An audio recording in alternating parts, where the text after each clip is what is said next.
we can move on to the Arizona State versus Mississippi State preview, a game that is happening in Starkville, which a town that I don't like, but this town has caught a lot of slander this week. So do y'all want to address any of the slander?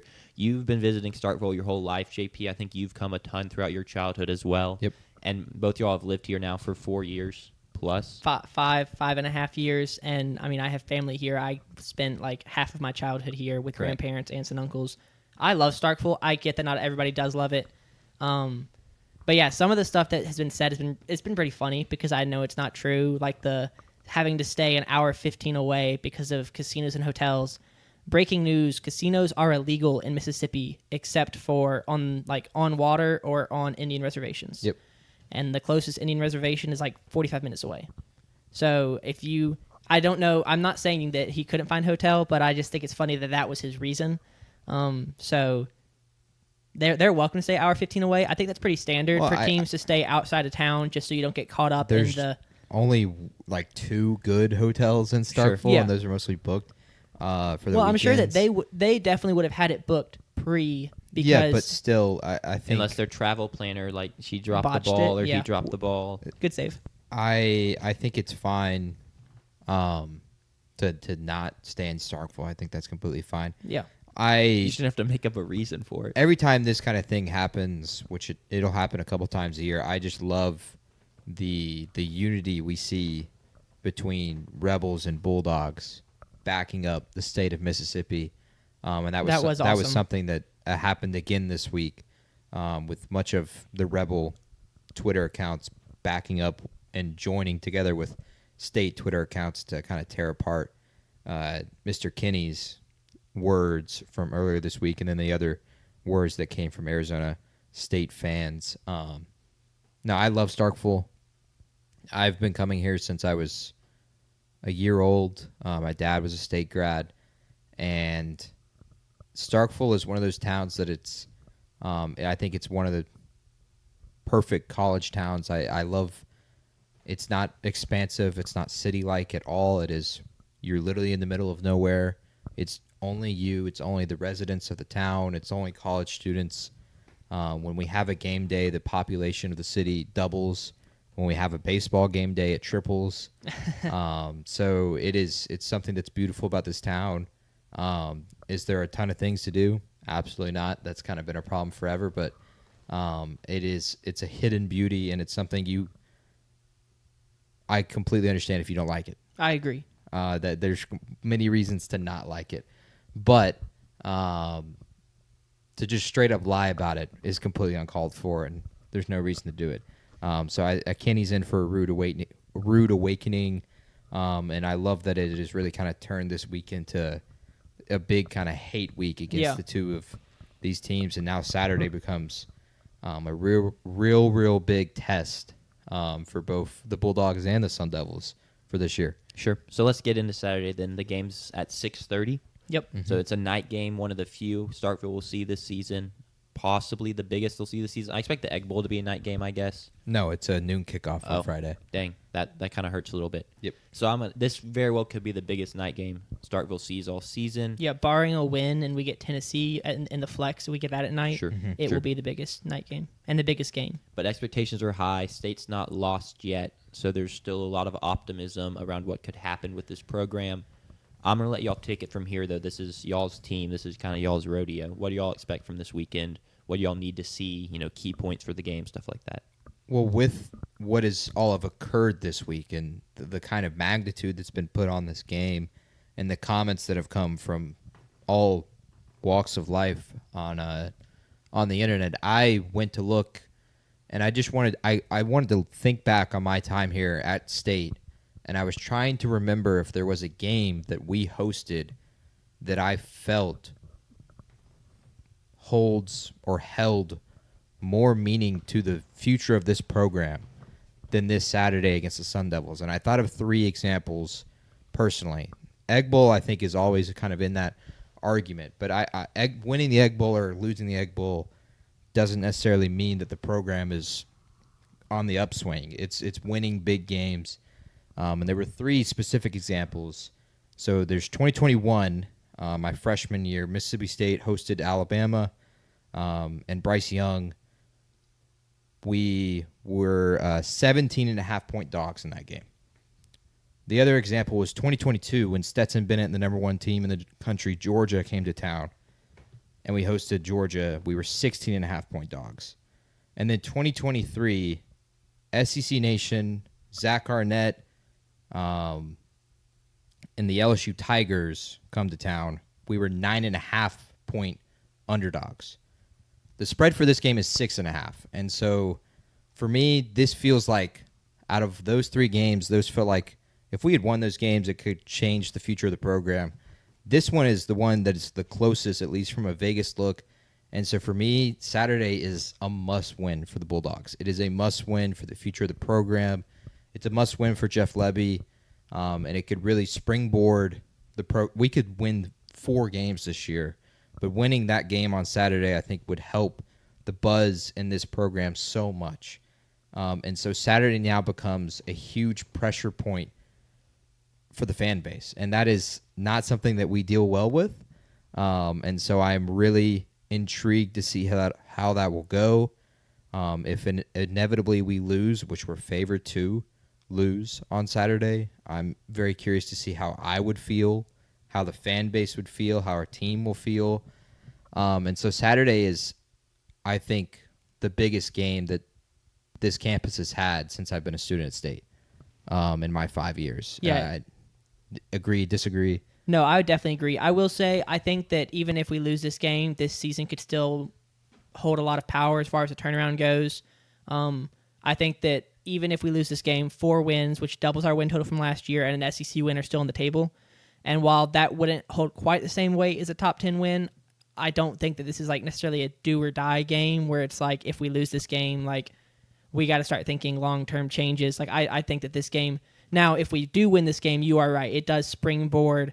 And it's like, well, now we're talking like, well, is 5 wins on the table? Like, are we looking at 4 out of conference in a SEC game? Are we looking at 4 out of conference in 2 SEC? Are we going to get to a bowl? So this does really set up or determine what the floor for the season is. So I think that that is really important. And I would definitely agree that, like, as far as in the history of like our school, like this is a huge game. And Tucker brings up a great point. 2019 Egg Bowl was a really important game. Was that Piss and Miss? Yes. That's what I thought. That was Hype. Yes, that was a fantastic game, and the way we won that, I think that kind of like gave us confidence going into or is that was the Leach era? That was the end of the Moorhead era. Yep. So I think that was kind of what propelled us, and we found some success under Leach, getting to 8 or 9 wins one year. So I do think that this is a very important game. I wouldn't say it's a must-win game, but I do think it's an important game. Getting into the actual game itself. Okay, so Arizona State last week played Northern Arizona. They won pretty resoundingly, 19-38. But I'd argue the game was it's actually a lot closer than the score looked.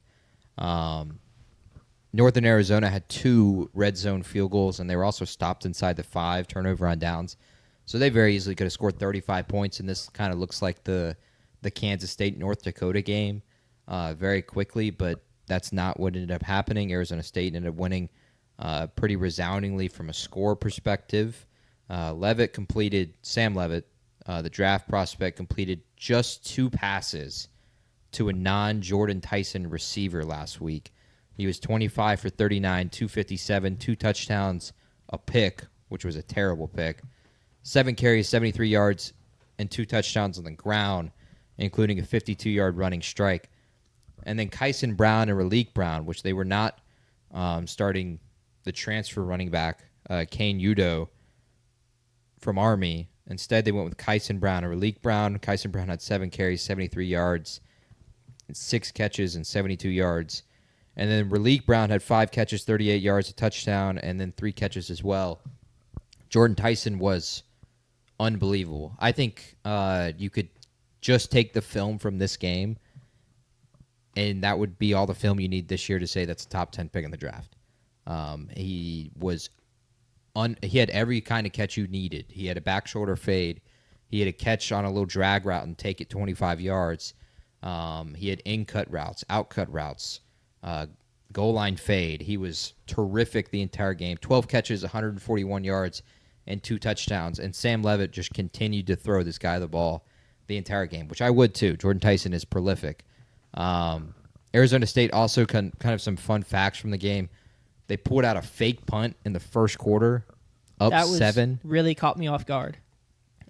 Which I think that's good news for this week that they're not going to pull out a fake punt this week, I would assume. They also had 2 50-yard unless plays. they, reverse psychology or whatever it is, they think we're not because we did it last week. So we're I gonna think do it at again. least now we'll be ready for Sure. it. We've seen one. No, Yeah. I agree. I'm just giving you a hard time. They had 2 50-yard plus plays called back due to penalty. One was a touchdown. One was stopped inside the 10-yard line. Both were called back due to penalties, and they were bad with penalties just like we were last week. They had 12 for 93 yards.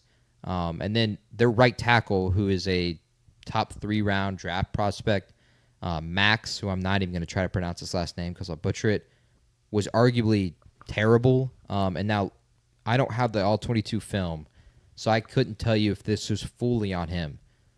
But there were 3 free rushes from the right side of the line where it was just him, the right tackle, no tight end help or anything. And there was just a guy that free rushed and got to Sam Levitt immediately. Sam was eaten alive, really. Last week he took big hits, about 8 of them. And that's kind of a poor sign for the Sun Devils in the future of this season. If they can't, keep him upright against Northern Arizona, how are they going to look even against a Mississippi State defensive line, which performed really well last week? So that's kind of a concern, and that's a positive to look for if you're a State fan. But the defense for Arizona State was flying, tons of energy. Anytime they made a tackle, like literally anytime they made a tackle, it was whoever made the tackle was going like this, just so ecstatic for whatever reason. First game of the season, jitters, I get it. But they were like so much energy on that defense, and that's a concern because defense travels. That's something that it doesn't matter, the road environment, because the crowd is – we're not ringing our cowbells. We're not supposed to be, at least when the offense is on the field. We will at times. And so you can communicate very easily when you're on the road. And so defense travels. And if they're playing with that kind of energy week 1 against an FCS opponent, that could be troubling for this week, especially with a team like us in State where we need the offense to be productive. In terms of players playing this week for State, there's no changes to last week. The depth chart is exactly the same. So expect everyone playing in those spots. I think Whitson will get a few more snaps than he did last week with how he played and he being a SEC co-defensive player of the week. And then, Blake Steen is kind of a trouble point. And that was kind of a lot of State fans ripping that apart, but he's going to start at right tackle. So that's a potential trouble point to look for this weekend. Of course, Kyle Ferry is still going to be the kicker after his 55-yarder in school record last week. And he may be a big point in this game. In terms of home points, which for the Bulldogs, these are my key points to the game. We've got to limit the explosive plays. Last week, Arizona State had 9 plays of 19 yards or more. And I used 19 instead of 20 because they literally had 4 plays that were 19 yards. So 9 plays of basically 20 yards or more. They were very explosive. It was against an FCS opponent, but that is something that has troubled the Bulldogs in recent years. Defensively, it's just giving up big explosive plays. We only gave up 3 versus Southern Miss, and one of them was in the fourth quarter when our backups were in defensively. So positive sign, but we're going to have to limit that, especially with the firepower that this offense has in the Sun Devils. My next key point, and this is always going to be a key point when we're at home, is we got to keep the crowd in the game. We have to keep the cowbells ringing. We have to keep the student section full. That's been a huge problem since I've been a student here at State, is we've gotten to the fourth quarter and we're down 14 points instead of 3. And so the student section is emptied out, and the fan base is ready to go home, and people are already leaving the building. And then that's when we start making our comeback. But we can't, really play off our huge, crowd environment if the crowd isn't there anymore. So we have to keep the crowd literally in the game this weekend. We cannot get blown out. We can't be down 17 early in the second quarter. We need to keep this game close to give us a chance going to the fourth quarter. This one travels over from last week with Braylon Braxton. Now it's Sam Levitt. Cannot let Sam Levitt out-physical us. He was prolific on the ground last week against Northern Arizona. including a 52-yard strike. He was good on the ground against us last year on the running as quarterback, and he is, I think, the key to the game for Arizona State. His ability to run, create explosive plays is a potential challenge for us, and we're going to have to keep that in check somehow. Penalties is another one. It's a key point for both teams. We, last week, had 14 for 119 yards, and they had 12 for 93 yards. So that's another key point. You got any key points for the Bulldogs, you two? Yeah, I would say it kind of goes off what you said about keeping the crowd in the game, but scoring early, going out and like maybe you if they get the ball, you get a stop and you go down and score, or you go down and score and get a stop. Like early energy, early like, oh, we're in this game, as opposed to they come out and go, 3 plays, 75 yards, touchdown, and it's just immediately like the air is let out of the building, or 6 minutes, 75. Like you've got to do something early that shows everyone in the stands and everyone watching on TV that like we're kind of not necessarily back because it's the first play or the first quarter, but just like something to kind of show that we are there to play, because I feel like a lot of times in games last year it was pretty clear early on that we were not going to be in it. So early on, it needs to be clear that we are in the game. Another big thing is the trenches on both sides of the ball. We're going to be going up against an offensive line that, like you said, gave up a lot of hits last week. We performed really well on defensive line. We had multiple players make PFF teams of the week, SEC, all across the country. Like it was a very good performance by our D-line last week against a patchwork Southern Miss O-line. So we really need to see how that performs against a P4 O-line, against a top 12 O-line, or the team that's top 12 in the country. We got to see how they perform. Got to get to Levitt, make some hits. And then I think that it's going to be most important there because as far as the secondary goes, our secondary played well last week, and we are going to be shadowing Jordan Tyson the entire game. 2 guys, safety help. Like he's going to be the main priority. You take him away, and like you said, Levitt completed 2 passes to wide receivers not named Jordan Tyson last week. So if you take Jordan Tyson out of the game, you make Levitt look elsewhere, that's a big win. And then it also opens up opportunities for that D-line to either get to guys in the backfield, running back, quarterback, get stops at the line. Like the trenches are going to be very important. On the offensive line, we have got to be better than last week. We are playing a Big 12 defensive line. We are not playing an SEC defensive line. These are not 5 stars, blue chip, top 3 prospects, top first-round prospects. Like they are good, but they are not what we're going to be facing for the rest of the season. We have got to clean up the penalties. We had way too many last week. Mm-hmm.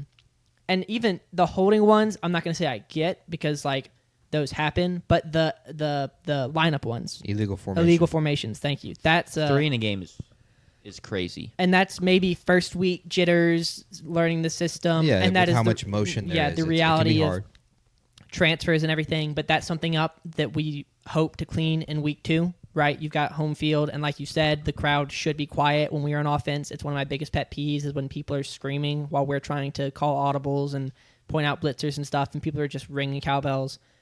Very low IQ fans that I've seen, us everywhere has them, but when you have a cowbell, it kind of like amplifies. Makes them easy to find them. When it's really easy to find the fans who are ringing cowbells on offense when we're trying to figure stuff out. But cleaning that up, cleaning up the illegal formations, which I believe we can do. I tweeted last week, I said we should get the sliding mitts that baseball players wear and make our entire offensive line wear them so they can't grab. They can just like push and block. Clean that up. So those are the trenches, and then I forget what my other point was. Trenches. Oh, and then be in the game early are like my biggest 2 points going into the game. Yeah. Yeah, I'm going to toss one thing out there real quick. Sure. This is the key to, not even just the key to this game, but as we're expecting State to be better this year as a whole and moving forward is, you mentioned Jordan Tyson, right? And in games last year, there just was no hope of stopping Jordan Tyson. Even if you tried to scheme and game plan for him, the secondary was so bad that it wouldn't matter. So that's one thing I want to see is if you do scheme for their top guy, can you slow him down, right? Sure. Right. But then the flip side of that is I also need to see that y'all can stop the other guys too, because it's all good and well if you can stop Jordan Tyson, but y'all have the depth and can y'all be cohesive and work well enough to then, not get torched by the second option from the slot who's just going crazy across the middle because you're shadowing Jordan Tyson because he's a dog. And like I said last year, any dog just feasted against y'all. So I really want to see y'all slow that down. For all we know, we were scheming to stop the top guys last year, and it just wasn't working. That's that's kind of the reality. Is the defense, the secondary last year struggled, leaving guys wide open. It was very hard to watch. I think it's not going to be the case this year.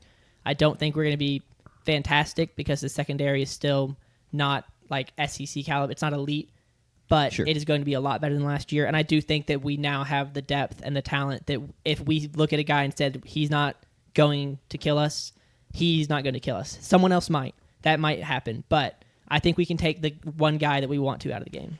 I expect y'all to be able to, but it's just something I want to see with my own eyes. Yeah, absolutely. For me, like, this is X's and O's wise, but I'm curious to see when we play man coverage, how, do we at least put in a quarterback spy? Because that is where Sam Levitt got a ton of his rushes last week for big games. Was Northern Arizona was in man coverage, and he was able to get out of the pocket, and then everyone is chasing their man downfield. That's how he scored a 53-yard touchdown last week. Was because Northern Arizona was in man coverage. That's one of the ways to stop one receiver is to go man coverage and put a safety over the top. And so I'm curious to see how that will look that's X's and O's for you right there. I personally would put in a spy, but even with our linebacker history, putting in a spy doesn't necessarily matter because Jed Johnson isn't necessarily going to track down a quarterback, and I don't think he would have tracked down Sam Levitt either.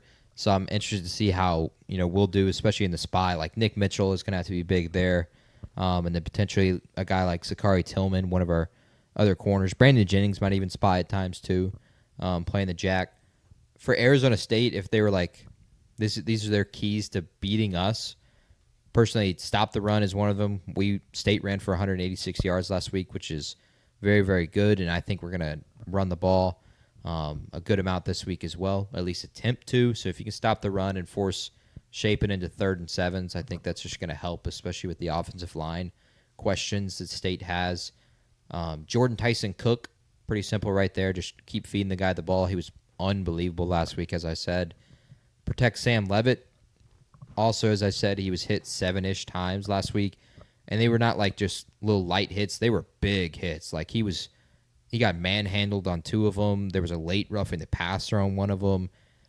He was really taking some shots, and if you can protect him and keep him upright, he's going to give you a chance to win this game. Penalties, as I said, and then finally back up the talk. That's another thing. I'm really curious to see if Arizona State wins, which they are favored to do. What does Kenny Dillingham say in the press conference, and how that will, how will people react to that? You got to back up the talk. I'm curious to see if there will be talking as well on the field. Is there going to be bad blood in this game? I hope so. I also hope so. Personally, I think our best days of State is when those kinds of things happen. Yeah. When we're not afraid of the other team, and you think of the famous clip of holding the chain out, Jeffrey Simmons, and then you had the LSU game with Nick Fitzgerald where we were also chirping them pregame, and those I think are the best State defenses and State teams, and I think this is a unique advantage we're going to have. Yeah. I hope we take advantage of that. I certainly in the crowd will not be holding back my words for Mr. Kinney either during the game. So for Arizona State, you got to back up the talk. If you're going to talk poor about the great city, really town of Starkville, then go out there and beat us on the field and beat us well. Predictions for the game. I was just going to, Tucker makes 2 Sure. really good points that I wanted to hit up. yeah, Kelly sure. Jones, a cornerback.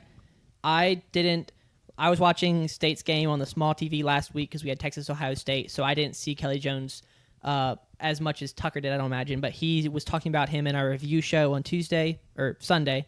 He's talking about him again on the show today, saying he's got a chance to shoot up draft boards. If he can cover Jordan Tyson and cover him well, when you cover a potential top 10 or first-round draft pick, like that does kind of put your name on the map as far as NFL draft prospects go. That's a really good opportunity for him. And then I was wondering the same thing, Tucker. Could Isaac Smith be the spy at the Sam? I could definitely see it. He's got the athletic profile to where he's fast enough that he could chase down No, that Levitt, and then also big enough that he can bring him to the ground. that makes sense. I missed that. I should have mentioned that. That would make the most sense from an X's and O's standpoint too, is putting Isaac in that spot. But I expect Isaac to be flying all over the field in different areas too. Yeah. Yeah, could So I this don't be think he a- would It's hard to want necessarily be put in just that spot for the entire game. It's hard to want to restrain your best defensive player. Into, I was kind of wondering, is this a week where we get to see Tony Mitchell? I'd hope so. Because then maybe we see Isaac Smith and Tony Mitchell on the field at the same time. Tony playing the spy and Isaac kind of flying around doing his thing. That's a possibility. Tony Mitchell's a very talented guy, former Alabama player. I would love to see him on the field. I've been very high on him since his commit out of East Mississippi Community College. We'll see how that goes, but stopping Levitt will be very important. Yep. predictions. The total is 59.5. State, of course, scored 34 last week, and then Arizona State scored 39. So the Vegas expects this to be a high-scoring shootout, which would be fun. I think that would be really fun, especially with our LED lights. Getting to see that go off for a bunch of touchdowns for the entire game would be cool. I don't really have a lean on, but the spread is 6.5, favored towards Arizona State. I'm taking the Dogs to cover and win. I think we're going to win outright. I think Saturday just kind of has too much of that momentum, and as much as I like to hype on expectations with this program and this university, I think this is one of those games that we get it done, because Arizona State is not Alabama, LSU, Georgia. Those games we're not expected to win at all. And while we're not expected to win this game, I think we have to, and I think we will. Yeah, Sure. I'm right there with you. I've been bouncing back and forth. I'm definitely going to have us to cover. I'm going to pick us to win. I feel really good. Very excited about this team. I'm potentially the most excited since I've been Leach's last year. I don't know. I just Sure. and maybe not even about a game. I feel very excited about this game, and like you made the point earlier, how much it means for the rest of the season and the football program in general. I just feel really excited about where we could find ourselves in 72 hours. Yeah, something like that. I actually think the defenses are going to play a huge part in this game. So if I was a betting man, I'd take the under here. Sure. I have Arizona State winning 27-24 in a very close one. They get a scare in Starkville, but they managed to pull it out.